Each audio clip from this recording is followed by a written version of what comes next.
I'm tired of telling these niggas to come and listen to me, cause they don't ever do it. They too indulged in the bullshit, they say they get into it. They talking money, then it's best to know they speaking fluent. Yo, what it do? It's your boy Khaliq. We starting the first episode of Why'd You Make That, where we break down different beats and different songs and the lyrics, and we give more context and more explaining to how things were made and how things were produced during that time. So right now I got my homie Tony Swing with me. We're gonna break down how he came up with 100 Dreams, one of the fan favorites for my new project that's out right now on all platforms, coming of age. Before we get into it, man, what really inspired you to really like start the beat and like get into it? Like, where was you at when you first started? Me and my girlfriend, we were at a music store, and I was just fucking around with the piano, and I came up with these two little chords, and it was the same tempo. If you saw the video, it was like the same tempo, and it got stuck in my head. These right here, I played that, and I kept building a beat in my head around it, and that was it. I went home and I laid that down, and yeah. So this is like the base of everything. This was like this was. I wanted, like, this was the whole tone of the beat, the bass line, everything is around these notes, and you can't really hear it in the song, but the whole beat was kind of around those chords right there. It's in every single part of the beat. It's real simple, but sometimes simple is better than complex, you know what I'm saying? Like, and then after that, I wanted to fill the spaces between them with some keys. Oh, here, let me see.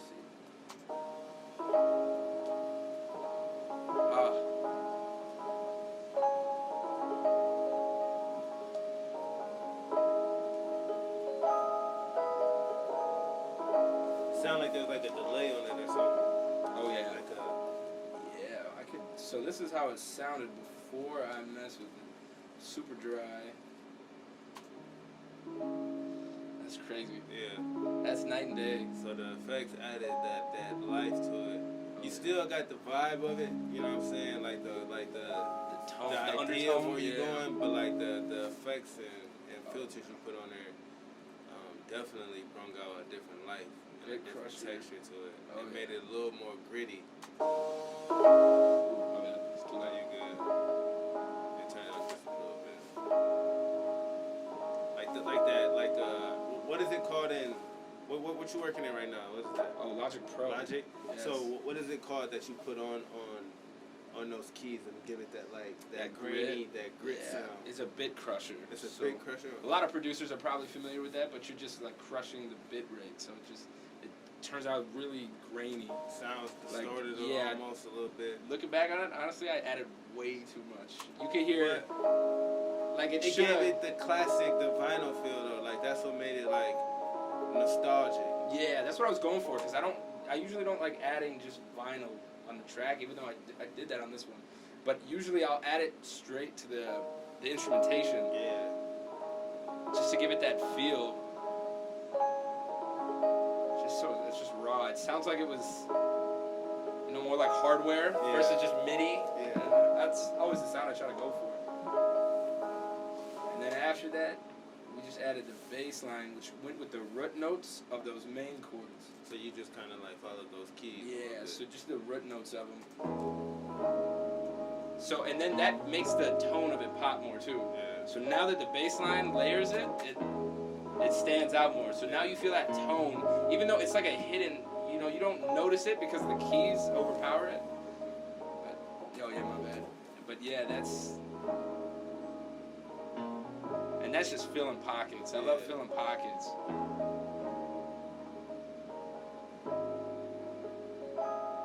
And then I had to add the next after that, the percussion. So you was telling me like kind of some of your like backstory to why you chose these clocks. Like, tell the people exactly kind of like. Oh yeah, I think it's corny, but it sounded like a movie to me, so I didn't want to just do hi-hats. I thought that was too basic. It sounded more cinematic, so I wanted something that almost that movie feel. It sounds like time's running out. Yeah. It sounds like like you don't know what's about to happen, and it's like it's anxious. Honestly, it's like anxious. Like that's why I did it. Like it's like it does. It like, it's like to me, something's yeah. creeping up on you, and it's like time running out. Yeah, like you gotta do it quick. Like it's a movie. Like whatever scene they're doing, they gotta do it quick. Yeah. And that's when I got. That's why I did the clock. That's why I love when you said talking. I was like, yes. He noticed the clocks, and then after that, my favorite part. I think this tied the whole beat together. The vocals. It cut through it. Love It was like that great feeling for like the space in between the keys. You know what I'm saying? And it hit. So then after that, I just added in a simple kick and the snare here. And you hear how it hits with that kick, so you like feel it. Just to give it that, that epicness. Is your snares layered or anything like that? I didn't let it, so I have two snares here. Let me just solo all this. So I have one snare, just a basic, and then I have the other one that's more delayed. The one that's like that sounds like it's almost like rattling. Yeah. Same snare, just one's like delayed.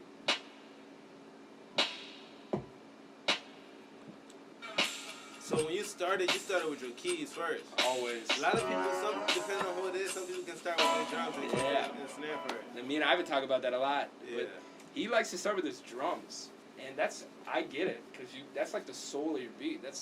Your beat is garbage if your drums are bad. Yeah. So if you start with the drums, like if those are good, I feel like it's easy to build off that. But I can't. You gotta go off the music. It's hard for me to lay down drums first because go off the music. it doesn't. Doesn't like.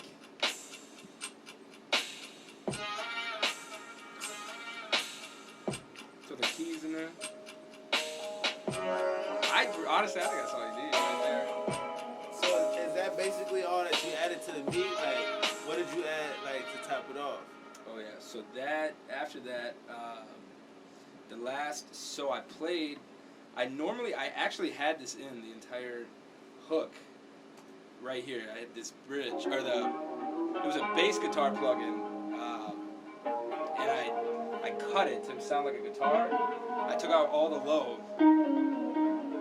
That's actually in the bridge. I put that in the bridge, but what I did is I reversed that, and actually left it reversed for the hook, and I turned it down so it's kind of in the back. That's what that is. Yeah, that's that. That's all that is. Yeah, that's all that is. Here, look, I can. And I delayed. I've always wondered kind of like what that was, because it sounded like somebody like whispering in the shadows, like so I like cut some it. crazy ass vocals. So what I did way too much delay on it. I put delay right on the track. I usually don't do that, and I bust the delay, so it just sounds. But sometimes the accidents make. That's hard though. You hear how much delay that had. So what I did though is instead of how it is on the bridge, I reverse it, and you can see I put so much reverb on that, just to make it kind of sound like it's in the back, so it's not really. So it's just like that epic airiness to it. It's more in the back instead of.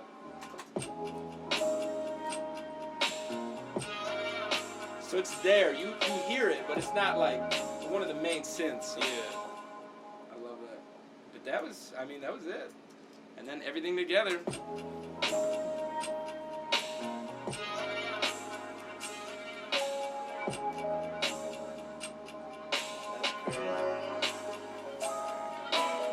So like, when I first got the beat, the first thing I noticed, like, in the intro was that it gave me a nostalgic feeling. Yeah. It made me feel like there was a story to be told off the intro. So like, if you play the first, like how you got it coming in, how it comes in. Speak about on the project, like the beat alone gave me that feeling. Right. So when I went to like writing a record, it was kind of like you said, those clocks made me feel nostalgic. The ticking and the clocks made me think about like time's running out. Back in like my childhood. So the first thing that I was initially thinking about was just like stories of like how many homies I've had that I've lost to them passing away, to the jails, or just life Moving and on. just realizing like, man, as kids, like we had so many dreams of doing so much shit with life Right. that like shit time ran out for people. You know what I'm saying? And like that's kind of how it was when I approached it. So like how I come off on the hook, I'm like, I'm tired of telling these niggas to come and listen to me. Cause they don't never do it. They too indulge in the bullshit. They say they get into it. And I was basically just saying like, I've always been that friend that kind of like tried to like push my homies to like do more. You know what I'm saying? The positive side. Like if I seen one of my homies slipping off and doing some bullshit, like I've always been that homie that kind of like trying to like, yo, you know what I'm saying? Focus them up. Yeah. And I feel like a lot of times now we too indulged in the bullshit. We too indulged in what's going on around us into the materialistic shit that like we really don't give a fuck. You know what I'm saying? They too indulged in the bullshit. They say they get into it. Most people want to get to the money. Yeah. And it's like they talking. What I say, they talking money, but it's best to know we speak it fluent. Yeah. Now, how a nigga supposed to prove it when he focused on 100 dreams?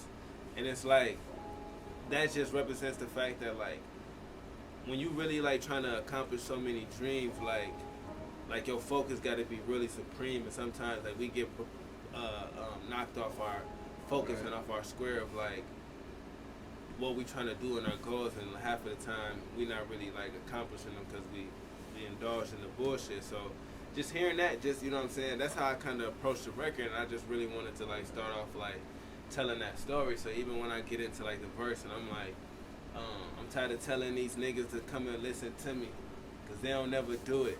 One of the homies, he said the pressure been getting to him. He said the homie shipped the box to get his business juking. And it's like, that right there is just like, I just remember having homies that we've had dreams, you know what I'm saying, of doing stuff.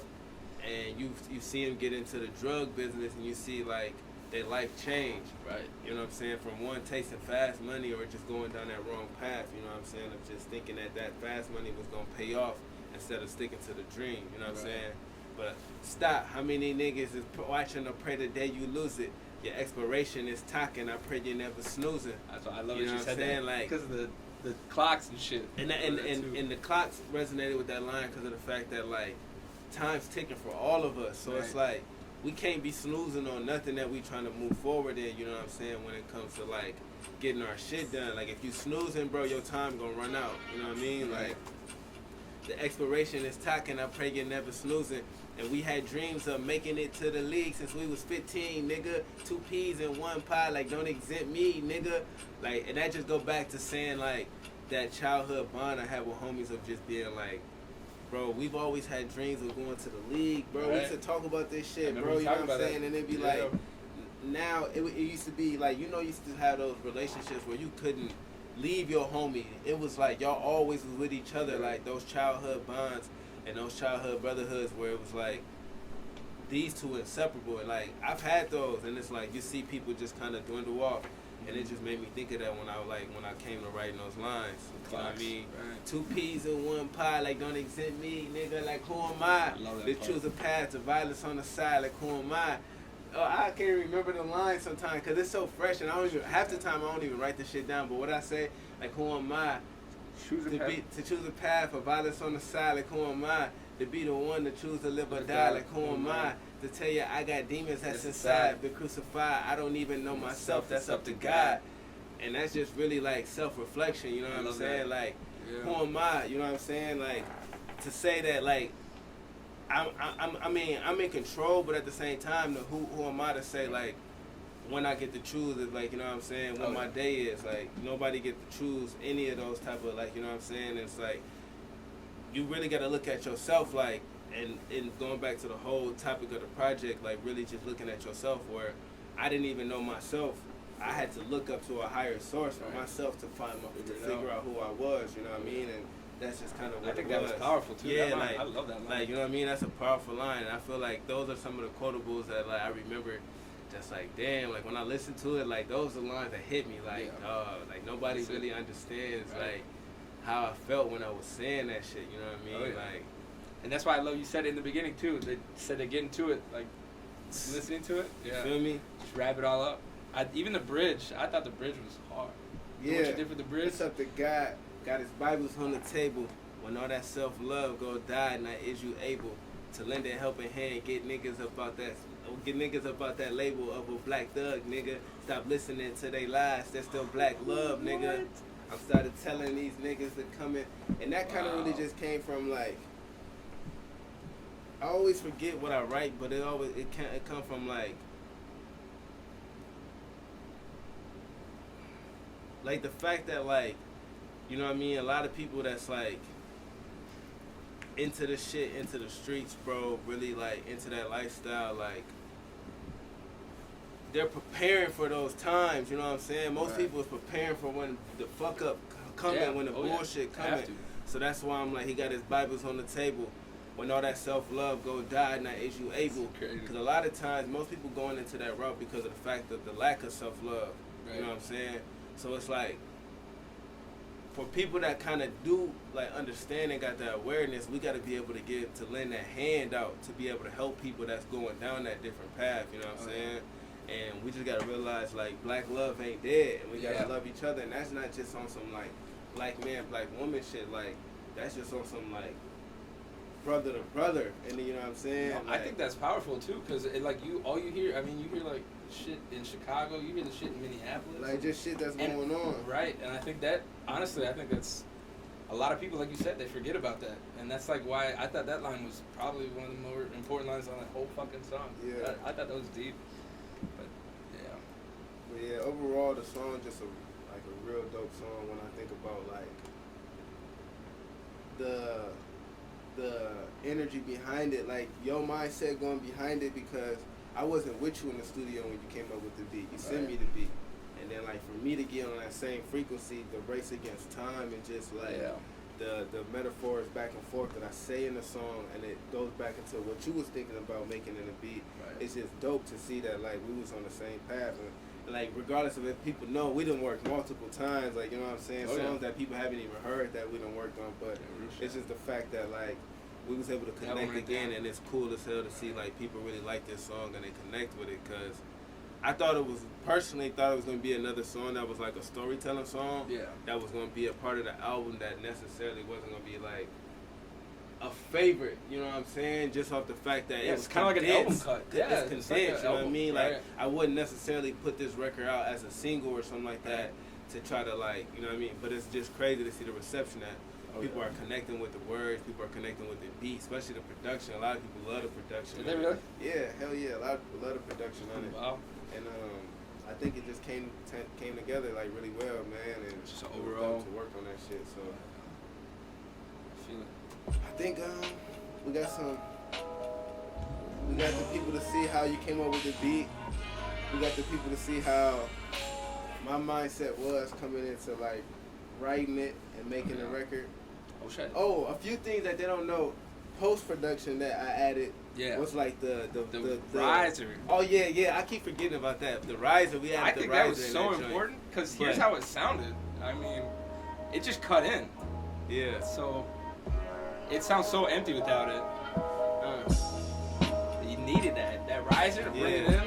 Especially with the vocals, I felt like the vocals was like the cinematic piece that needed to have that transition from like the intro part to the actual record, you know what I'm saying? Like, but I think another part that played a crucial piece was like the kids in the background. Yeah. And that was like to kind of keep going back on our race against time, where it's like I'm speaking in the future, in the present tense, but you're like hearing these kids in the background that make you think of your childhood, playing on the playground and shit like that, where it's like almost that feeling of like riding through your old neighborhood, and you kind of like, damn, this is what happened, bro. Remember me and so-and-so used to play at this like park right here? Remember like this was over here? Remember we used to hoop? That's like crazy. I'm tired of telling these niggas to come and listen to me, cause they don't never do it.